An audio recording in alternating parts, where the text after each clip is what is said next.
Hi there, my name is Kelley. I live in Staten Island, New York. I'm 29 years old, and I would like to tell you how Steve Ozanich's Great Pain Deception book helped me in my awakening. Usually I'm the kind of person that wants to be prepared with a speech, and I actually started writing one because I wanted to make sure that I said everything that needed to be said. But part of my healing journey and my awakening is to be utterly authentic, and part of that is speaking directly from my heart in a flow state. The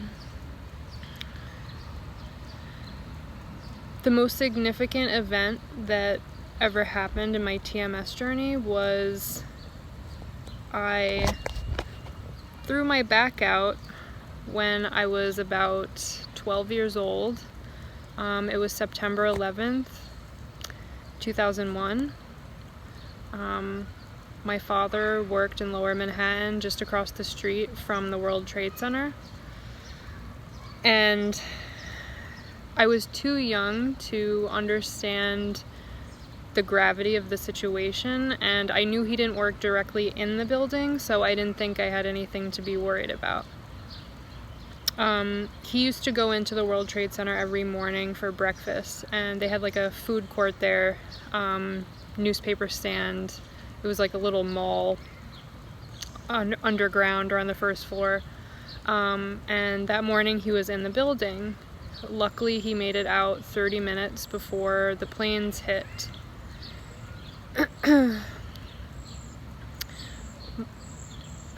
My mom called me that day when I was at school.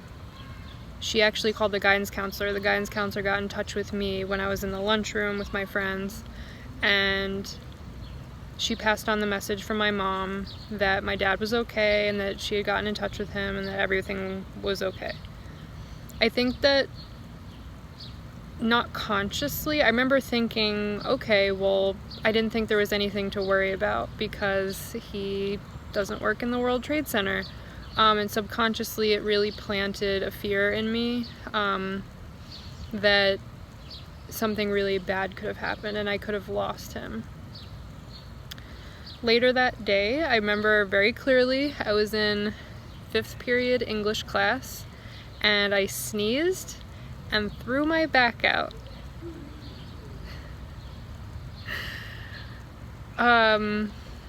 Knowing what I know now about TMS, it's really amazing to me. It actually took me, I only made this connection like a couple years ago, even though I've known about TMS for longer than that. My mom reminded me, oh, remember, like, you pulled your back out, that was September 11th. And I discovered TMS through my boss. She knew I had problems with back pain, and she recommended Dr. Sarno's Healing Back Pain. I read it on the subway on my way home. In like a day, I just devoured it. I saw myself on every page, just like everyone says who reads it, and that it resonates with. You know, Dr. Sarno says to return to your normal physical activity as soon as possible. And, you know, Steve reiterates that in his book, that it's important to return to the most strenuous physical activity that you possibly can, as soon as you can. After you've been, you know, cleared by a physician that there's no malignant processes going on. And I did that. At the time, so this was a couple years ago, I was fulfilling a lifelong dream to be an amateur boxer, and I had been training for about 9 months, and my coach was like, hey, there's a charity boxing match coming up, do you want to be in it? And I was like, of course. So I had to train really hard for that, and I was like, I'm just gonna give it my all, I'm gonna go crazy. So every time the back pain would show up, I would do as many back bends and lunges and go on the Stairmaster for like 20 minutes at a time and really take the pain, and it would subside, but it never went away completely. And, you know, I, much like everyone else that is on this journey, became obsessed with, you know, how do I do this? Like, how do I get rid of the pain? You know, Steve points out in his book that TMS is equal to OCD, that OCD and TMS are the same thing. I was diagnosed with obsessive compulsive disorder when I was a teenager, and I have had OCD since I was 5 years old. And I've struggled with anxiety attacks and panic attacks since then.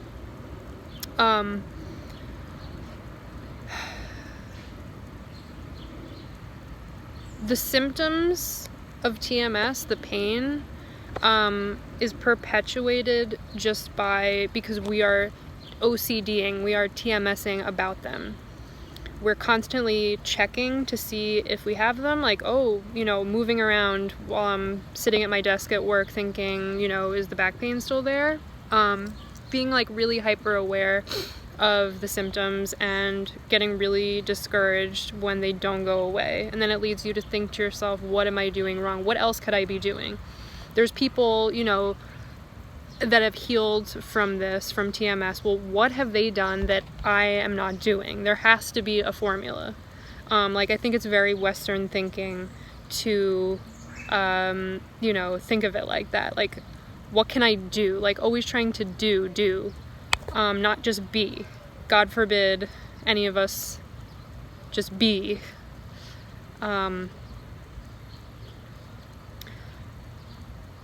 Something that Steve's work really helped me, that I haven't heard from any other TMS physician, or, I mean, well, Steve's not a physician, but I've never heard from any TMS physician or psychologist or anything anywhere that, you know, TMS is not just about chronic pain, it's also about chronic illness, including infection. I used to struggle with chronic urinary tract infections. I used to have chronic throat infections. In fact, when I was a senior in high school, I got my tonsils out because I had a bacterial infection in my throat so bad, I had to go to the emergency room. Excuse me, I have allergies. A couple weeks ago, or I'm sorry, about 6 months ago, I developed a tonsil abscess. Well, I've had my tonsils removed, and you would think that you wouldn't get a tonsil abscess if you had your tonsils removed. That's what I thought too, but I was wrong. By the way, I think my allergies are acting up right now because I am sharing this story with you, and there's resistance in my subconscious about doing that. But anyway, I developed this tonsil abscess, and if any of you have ever had that, it's extremely painful. Much like the first time that, you know, when I had to get my tonsils out like 12 years ago when I was in high school, the pain was excruciating. I could barely speak. I had to go to the emergency room in the middle of the night last year. And the infection could have gotten so bad that it could have spread to my brain and become sepsis and killed me. So it was a serious infection that needed to be dealt with. I needed to get steroids and antibiotics to get rid of the acute infection. At the time, I didn't put two and two together that it was TMS, that it was mind-body related. I just figured, well, there was an illness going around my office, and that's how I got it. A couple weeks ago, the tonsil abscess came back. It was at this time that I did put two and two together. The fear that I had when this tonsil abscess came back was unimaginable.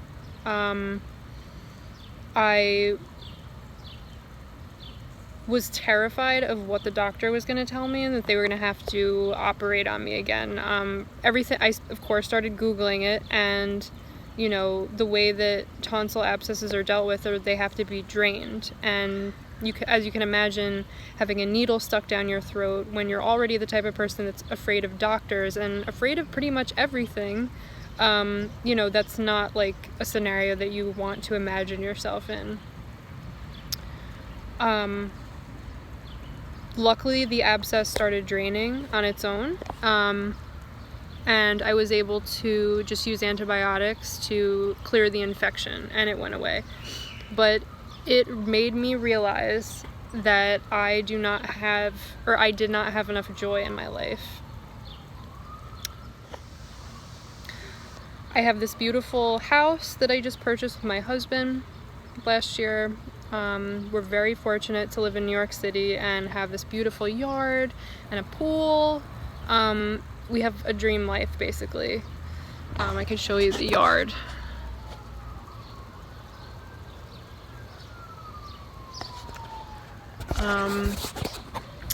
We basically have everything that anyone could ever want. But I'm a compulsive list maker. I'm a perfectionist. I am so focused on what needs to get done and putting pressure on myself to get things done a certain way, and if things don't happen the way that I expected them to happen or the way that I want them to happen, then, you know, my day is ruined.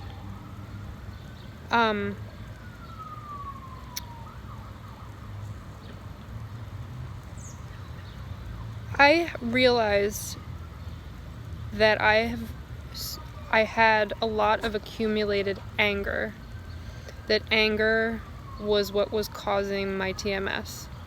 You know, as Dr. Sarno says, it's repressed rage. Well, damn straight, it's repressed rage.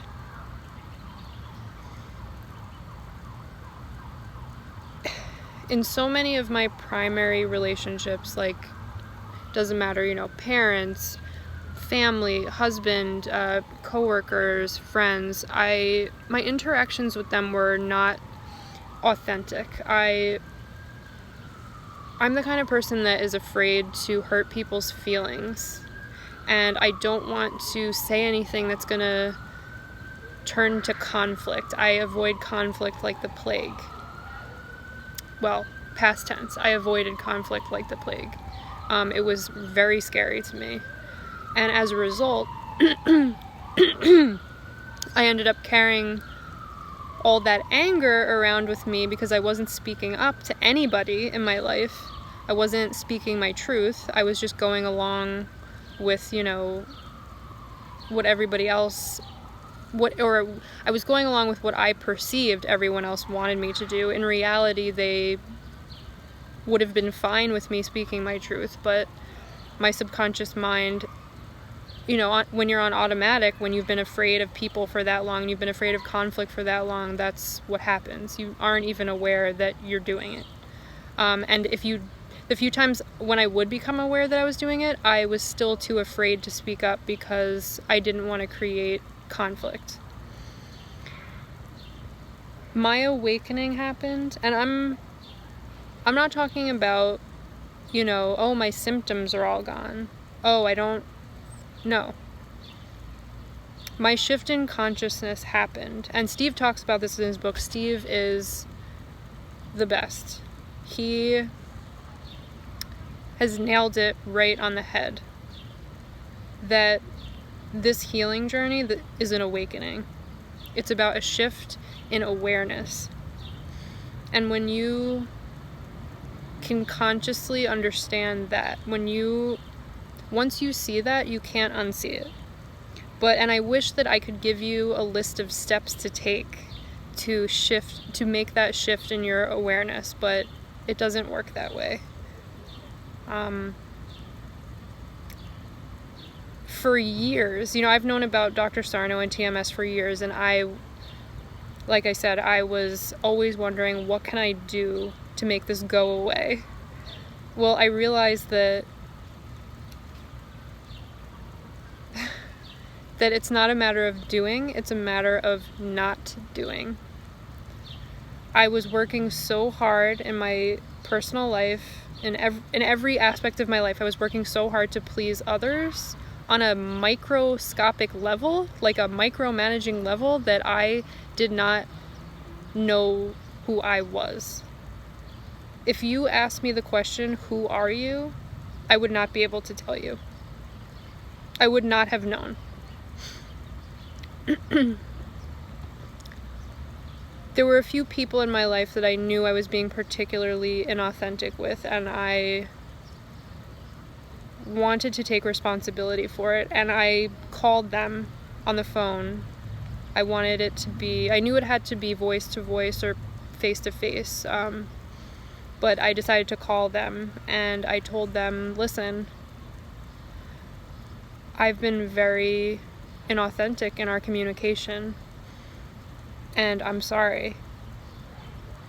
And because I wanted to avoid hurting your feelings, and I wanted to avoid my feelings getting hurt, it totally backfired and had the exact opposite effect that I wanted it to have. All that anger that I had pushed down came out in the form of passive aggressiveness, in being short and rude, and I'm sorry.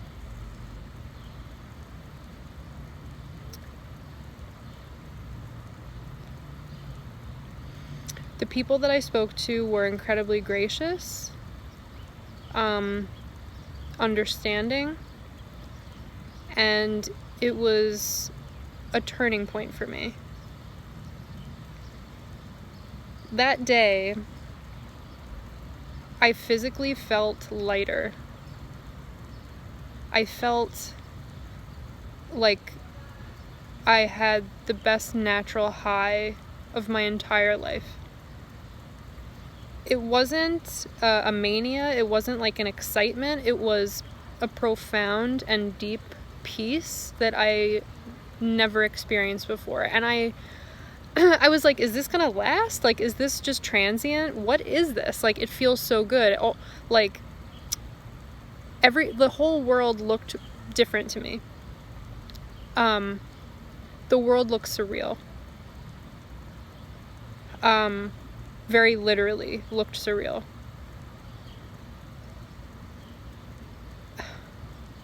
I started smiling a lot.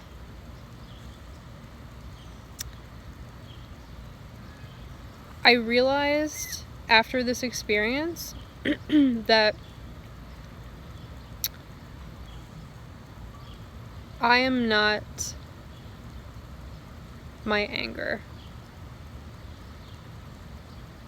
I don't need to forgive anyone that has wronged me, because I am forgiveness. I don't need to try to love anyone, because I am love. I don't need to try to find peace, because I am peace. If you ask me who I am love, I am light, and I am peace. I am forgiveness, and I am perfect, and I am whole, and I have healed. I am perfection.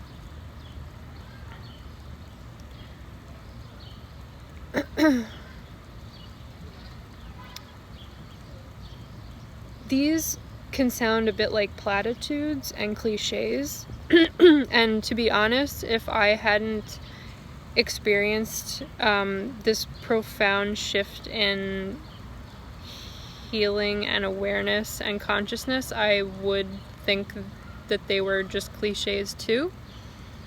But now that I very literally see the world very differently, and everyone around me very differently, I can tell you with certainty that it is not a cliche.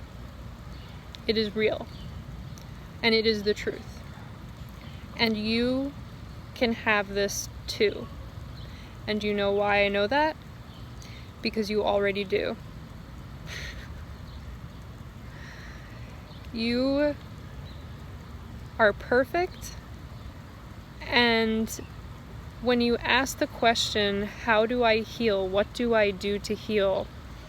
I have to laugh because, I was that person asking that question. And now I realize that it's completely missing the point. It's almost like a trick question. You don't need to do anything to heal because you're already fine. The pain and the sickness and whatever TMS equivalent you're experiencing is an illusion to keep you away from yourself, from your true, pure consciousness. You are a powerful, powerful being. I want to end by telling you a story that is very close to my heart.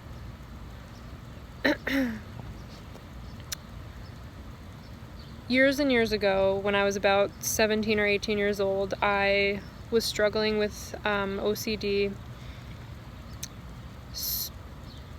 to the point that I wanted to die.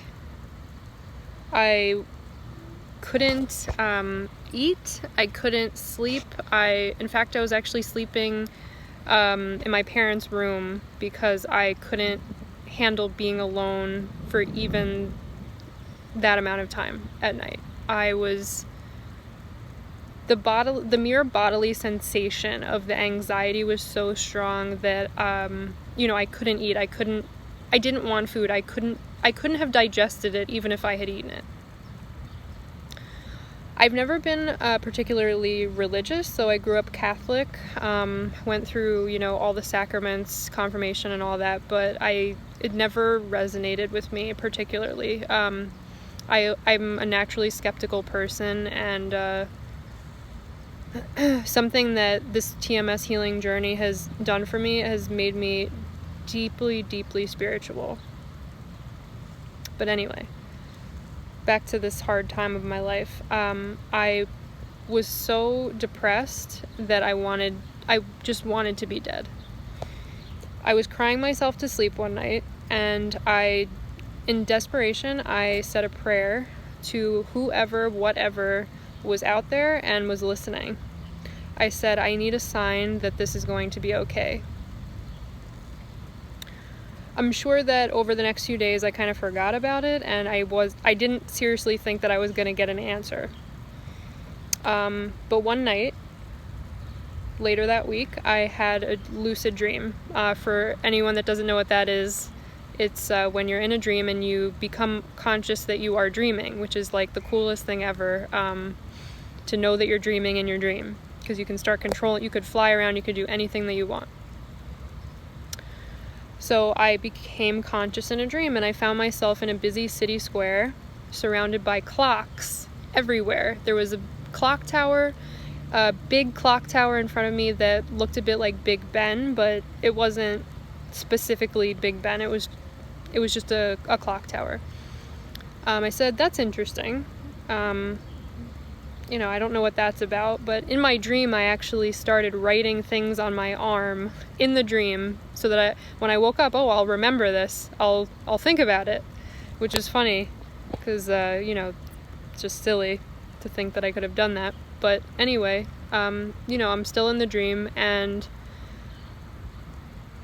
I hear a voice, a disembodied male voice that is very indifferent and somewhat uncaring and monotone, but just delivering a message. He said, turn to the second page of Mark. I almost immediately woke up from the dream, and I remembered everything about it. And I went to my Bible in the other room that I used to use in Sunday school, and I found the Gospel of Mark, and I turned to the second page. And the stories that I read were about Jesus healing the sick and casting out of demons. And boy, did I have demons. And boy, was I sick.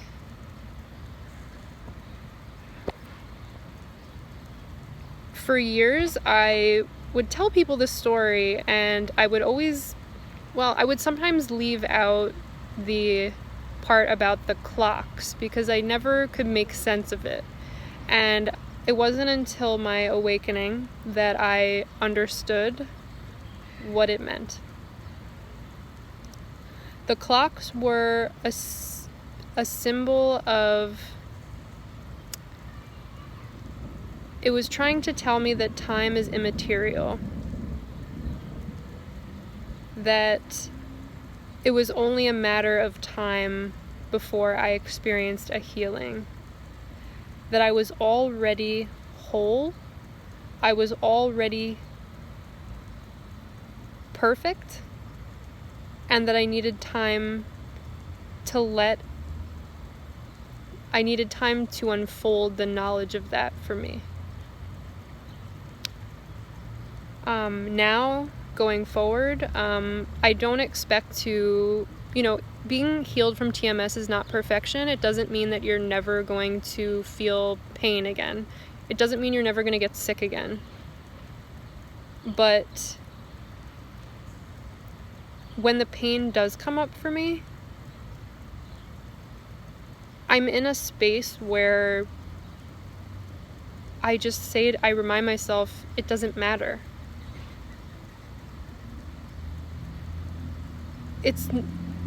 Yes, the pain itself is real, but it's beside the point. And I expect over time, as I get stronger and I come even more into myself and my truth, I will, I'm sure that sickness and pain will come less and less. I no longer fear the future. I'm a human, so I can experience fear, but I'm not afraid anymore. And I'll leave you with that. Anyone who's watching this that, is feeling hopeless or depressed, I want you to know that I see you and I hear you, and you're not alone, and you're perfect and whole, and you don't need to do anything more than you're already doing. You're already doing the best you can do. So if you haven't already, pick up Steve Ozanich's The Great Pain Deception and check it out. You won't regret it. Namaste.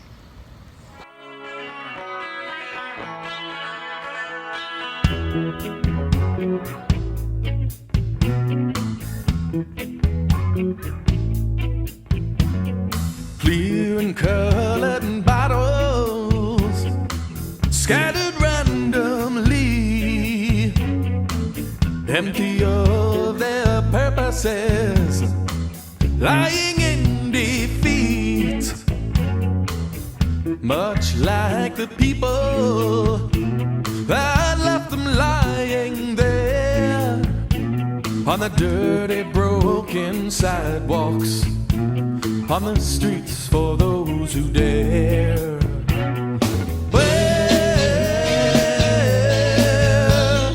Where is the man of steel? Where is the long forgotten local hero?